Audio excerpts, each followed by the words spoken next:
Hey guys, Harry here from Drake Wing Gaming, so if you know me on Twitter, the Gaming Dragon. Today I'm coming back at you another Let's Play episode of Adastra. So the last place we left off, this doesn't do anything for some reason. It's so weird. Alright, so the last place we left off, we had just, Cato had just gotten into a sparring match with Amicus, and it did not go very well for Amicus, and, well, we learned as a bystander that his brother is winning the hearts of the people quite a bit more than he is. So it seems that Amicus has quite a bit to make up for. But anyway, guys, let's just sit back and enjoy and maintain you for the next 18 minutes, and let's jump right into it, shall we? Alarm changer up, and let's go. All right, Amicus. Amicus surprises me roughly by pushing my hand away. All right, I just lost my wind. Give me a moment. Amicus turns away from me, then rolls onto his back, his paws above his head. His breathing still irregular, but at least he is breathing now. Alex clears his throat. Amicus, do you need medical attention? Amicus takes a deep breath, then lets it out slowly. No, Alex. Alright, then I should probably take my leave. I don't know when Cassius will return. Alex, looking extremely uncomfortable, bows to both of us. Amicus, Kyllian, thank you for the outing. It was very relaxing. He then quickly makes his exit down the stone path, disappearing through the trees. 1 second, guys. Let me, Sorry about that, guys. We're back. I had to lower the volume a bit. I just lowered it through the control panel. Anyway, alright, back into it. Okay. He then quickly makes his exit down the stone path, disappearing through the trees. I stand awkwardly off to the side, waiting for Amicus to recover. Some ambassador friend he is. He opens one eye, looking at me. You know, you can head back to the palace as well. I just want to make sure you're okay. I'm fine. I mean, he hit you really hard. I'm a little worried. Don't be. Go back to my room. Amicus's usually cheerful mood is completely dissipated. Well, if I'm pretending to be your pet, then I guess I'll just pretend to be worried, alright? Amicus just grunts and finally gets to his feet, wincing as he does. He straightens out his undergarments, which had twisted off to the side before walking toward the same path Alex had taken. I quickly catch up, following a few steps behind the wolf. Amicus is hunched over, walking with a light limp. I feel a wave of anger for Cato. He'd been nice to me yesterday, but now I realize that isn't typical for him. I understood the lesson he was teaching Amicus in the amphitheater, but I don't understand why it had to involve violence. Is this how the wolves normally treated each other? They fake civility with bursts of savage aggression? That sounds a lot like humans. Was what Cato did normal? What do you mean? I mean, does he usually just beat you like that? Amicus sighs deeply. Not usually, no. It seemed a bit much. Can we not speak of this? I'm not in the mood. I go quiet, and I see Amicus's ears fall flat for a bit before coming back up. We walk the rest of the way to the palace in silence. I'm sure to stay a few steps behind Amicus, wanting to give him space. I get the feeling that while he's definitely upset about what happened, he's mostly just embarrassed that I saw it. We finally reach the main entrance to the palace, and just as we turn into the Great Hall... Amicus! A high sing-song voice echoes through the marble walls as a slight wolfish figure quickly approaches us. Oh, it's his sister. Alright. Oh, whoa, what's this? Oh, this is your hot sister. A wolf who I can only imagine is Virginia walks up to Amicus. I love how they're just naming her after a fucking state. Or maybe the state is named after her. She places both paws on his shoulders and leans in, pressing the side of her face to his. Hi, Virginia. Virginia pulls back, rolling her eyes. Amicus, I took your place on a trip around the moon for a full week, and your only response is hi. Sorry, I'm not feeling all that well.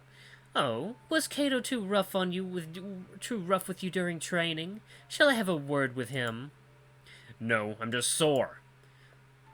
You could use a shower, too. You smell dreadful. We were swimming in the lake. Never mind. I should be getting back to my room. Enough with the dour mood, Amicus. Not until we introduce our guests to each other. Virginia looks right at me, over Amicus's shoulder. Amicus sighs and reaches out his paw to me. I walk over to him, letting the wolf place his paw on my shoulder. This is Kyllian. He's an abandoned child. Whew, fascinating. I thought Cass was pulling my tail in his letters. Virginia stretches out a paw. I stand there awkwardly, unsure of what to do, so I reach out and take her paw in my hand. Then after another pause, I lean down and brush my lips on her fur like I'd seen people do in movies. Huh. Interesting. It seems I have some sort of etiquette. I step back, keeping my head down. A bit, yes. Now, where's the Khemian? Manners, Amicus. He's examining the murals. Like a backup save. This was my a couple of my save files got corrupted for some reason. She turns to her right, raising her voice a bit. Neferu, could you come over here and meet my brother, please? There's a moment of silence, then soft footsteps. Oh, whoa, hello there. Oh yeah, she is definitely getting fucking banged by this dude. Like, look at that. He's a jackal! A canine appears around the corner. His fur much darker than the wolves, almost pitch black. He's covered in gold highlights, and immediately I'm struck by how he looks. Not just because his presence is impressive, it definitely is, but mostly because he reminds me of something on Earth. Not just something, but an entire thing, a culture. As I stare, I realize that he's not looking at Amicus, but at me. I quickly look down again, not wanting to draw attention to myself. Neferu, this is my brother Amicus. Neferu bows his head slightly in Amicus's direction. Hello. Thank you for letting me take up residence in your palace. It is indeed quite beautiful. It's hard to describe, but I immediately know that Neferu is speaking a different language than the wolves. It has a different feel in my brain, like a different dialect. Certainly. You'll have to excuse my appearance. I was just out of combat training. Ooh, I see. It must have been a rough session by the looks of it. Neferu gives Amicus a cool smile, and Amicus can only manage a grunt in response, self-consciously running a paw over his head fur. That's when Neferu returns his cool blue gaze on me. And who might you be? I open my mouth to answer, then catch myself and quickly look back down. This is Kyllian, my pet. He's an abandoned child. Amicus says it quickly, putting his paw on my shoulder again while gently pulling me in the direction of his room. It was wonderful meeting you, but now I must be off to my shower. Neferu offers his paw to me. I pause again, but Amicus just stares at Neferu, so I take it and do the same as I did with Virginia. Neferu lets out a soft chuckle as I let go of his paw. What a fascinating creature. Do you speak? I make sure to give a long pause then. Little. I see. Neferu keeps his eyes fixed on me, and I have to wonder why the hell he's taken such an interest. Amicus draws me close to his side with a paw before starting to walk in the direction of the hall. If you'll excuse us, I need my pet's assistance in the showers. Pleasure meeting you. Virginia, who had been silent throughout, smiles. Don't worry, Neferu. We just caught my brother in a bad mood. Usually he's much more friendly. I can hear you, Virginia. I'm still here. So you are. You said you had to be off. We shall speak more in depth in the evening, perhaps when you've stopped sulking. Amicus grunts noncommittally and pulls me along towards his bedroom. As we arrive at Amicus's room, there's a cart of flatbread, vegetables, and a bowl of sauce sitting outside the door. I've come to realize that there are two main meals in the day, breakfast and dinner, with a sort of midday snack in between. Amicus grabs the cart and shoves it into the room towards the sofa, almost rattling the contents to the floor. Then, without a word, he heads straight to the shower, leaving me to sit on the couch while I frown at the door. At first I think about calling him out on his bad mood when he comes back out. Maybe go on about how I didn't ask to be here and him being an ass only makes it worse. But then I start to realize that maybe I wouldn't be so happy myself if I'd got my ass kicked in front of my friends. I spend the next 15 minutes or so spreading the orange-colored sauce on the flatbread before sprinkling the vegetables on top and rolling it in a wrap.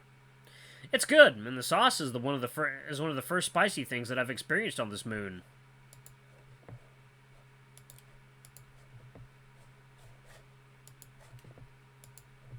Then Amicus comes back out, looking particularly fluffy. I'm about to ask if he wants to get brushed, but he just falls back into the bed with a groan. You all right? Never better. A few of the chopped peppers fall out of my wrap onto the sofa, and I quickly pick them back up and set them on the cart. This is actually really good. I was starting to worry that you guys didn't have food with actual flavor here. You know, the country where you guys uplifted, Italy, is known for its food. Actually, before you took me, I had this trip planned to go to Naples, which is a few hours outside of Rome, just to try the pizza. Do you have pizza here? Amicus gazes at me with a frown. I wonder if he understood a single thing I said. No. Oh, well, it's sort of like this if I'd kept it flat and we baked it. Anyway, you want some? I held up my wrap with a smile. Amicus glares. I just had my guts squashed flatter than a flatbread, and you're assuming I still have an appetite? I quickly lower it. Oh, yeah, sorry. Amicus goes on staring at the ceiling while I nibble on the food, though I'm not really all that hungry anymore. And Amicus sighs deeply, covering his face with his paws. I'm sorry. I've just been thinking a lot is all. About? Amicus just shakes his head, continuing to rub his brow. Well, how sore I am, for one. I look over at the wolf, then remember what he'd said last night about the massage. I think about it for a moment. Amicus has been trying to make me as comfortable as possible throughout the few days I've been here, minus the sofa. I kind of feel like I owe it to him. You want a massage? I see Amicus freeze up, his face still covered with his paws until he finally lowers them, his expression almost comical. What? I feel myself turning red. I asked if you want a massage. I thought you didn't want to. Well, I've never really gave you an answer, did I? Amicus narrows his eyes. I don't want to force you into something you don't want to do. Well, I'm offering, but if you don't want it... I start to sit back down. Amicus's ears fall flat. No, please, do. I try to hide my smile as I get back up and approach the bed. Amicus just sort of watches me, half sitting up. Once I get to the edge of the bed, I pause. So what do I do? Amicus rolls over onto his front. Well, honestly, I don't really know how it's supposed to be done, but you could start with some light rubbing. Cautiously, I get up onto the bed on my knees, trying not to get tangled up in my robe as I scoot closer.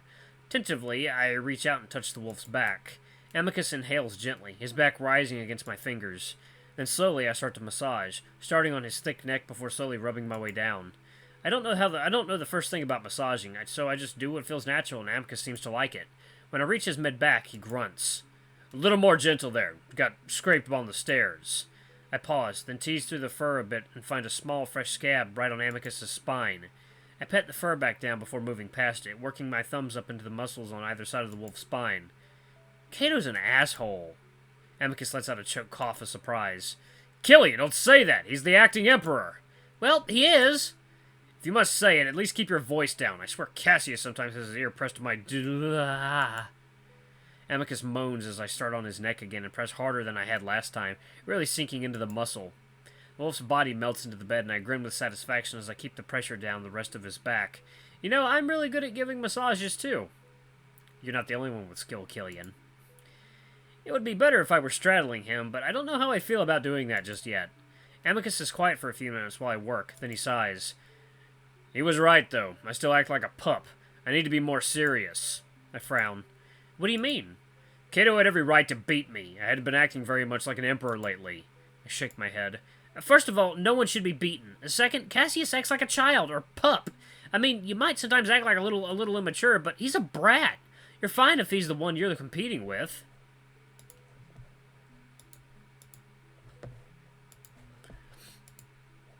Besides, you're a lot of fun to be around. If I were a wolf, I would think it's pretty cool to have an emperor as nice and fun as you are. Oh, really? Then I suppose things are different here. I forgot myself at the lake today, and when Cato caught me teasing you... Amicus presses his face into the pillow, cringing. Can you not have fun as the prospective emperor? Not really. Cassius hasn't been out in the lake for years. Sometimes I think something is wrong with me, that I still enjoy such things. I think, trying to decide whether my opinion is worth anything on this alien moon. Well, I don't think so. People our age on Earth do way dumber stuff to have fun, and it's considered normal. Even when you get older, you're expected to do things you enjoy. Otherwise, what's the point of life? We're only here for a moment before we die, and that's it. I can't help but feel that my argument is a bit amateurish. Amicus doesn't seem convinced either. Well, first of all, the point of my life is to lead my people to a better future. Secondly, we become one with the parents when we die. I frown. Become one? What, do they absorb your soul or something?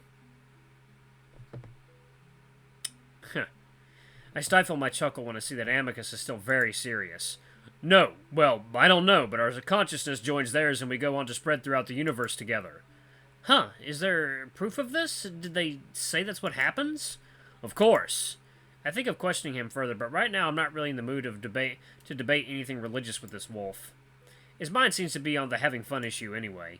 Well, I will say the Roman emperors on Earth had a lot of fun. I laugh. There was an emperor named... Wow, that is a name. Elagabalus? Elagabalus. I didn't really give a shit about what the people thought of him. He had all the fun and sex he wanted. Oh? Amicus sounds amused. Then I wince, remembering that no one really liked Elagabalus, and he was killed along with his male lover. Then his beheaded body was dragged through the streets of Rome. Well, I think the balance is a good thing to have in life. Be serious when you need to be. Have fun when you can. Amicus just grunts again, and I go on rubbing for a while longer. Oh, so while I was at my studies, I had some time in the library to myself. I found this primate species in the general vicinity of your star. They were part of a failed uplift and looked generally similar to you. A lot hairier, but I don't think anyone will notice. The name they have for themselves isn't pronounceable by us, but we named them the Simians, so if anyone asks you what you are, tell them that. Oh, okay. I repeat the word in my head, trying to memorize it. Also, I would recommend avoiding that Khemian. I didn't like the looks of him. Why not? I don't know, but his demeanor was rather rude. I've heard they are an arrogant people, but to see it in person? I must laugh at the hypocrisy of that statement. I'd pointed out to Amicus if he wasn't being so grumpy right now. And the way he looked at you didn't sit well with me. Just be sure to watch out for him. I didn't really see much of a difference between Neferu and the wolves aside from appearance, but Amicus seems genuinely concerned. Alright. Amicus grunts in response, and I go on rubbing for a little while longer. Then Amicus rolls over. I pause. Amicus suddenly opens his eyes as if realizing what he's doing. Oh, do I, do your front, too? Well, often after I get my massage, my drone rubs me. It helps me fall asleep for my afternoon naps. Rubs you where? Amicus's ears turn bright red. My belly? I laugh. Don't laugh, you're the one that wanted to know. I hesitate, then almost automatically my hand reaches out and starts to rub. Amicus is tense at first, then starts to relax, the blush in his ears receding. You're such a canine. I am a canine. Aw, cutie. Oh, Lord. Well, he's covered up there, but I might still have to blur that. The fur, fluffy and disheveled from the shower, smooths down against the wolf's thick stomach, his belly rising and falling against my hand. In his relaxed state, his stomach is soft under the fur, and I press down a bit more firmly to really rub at it.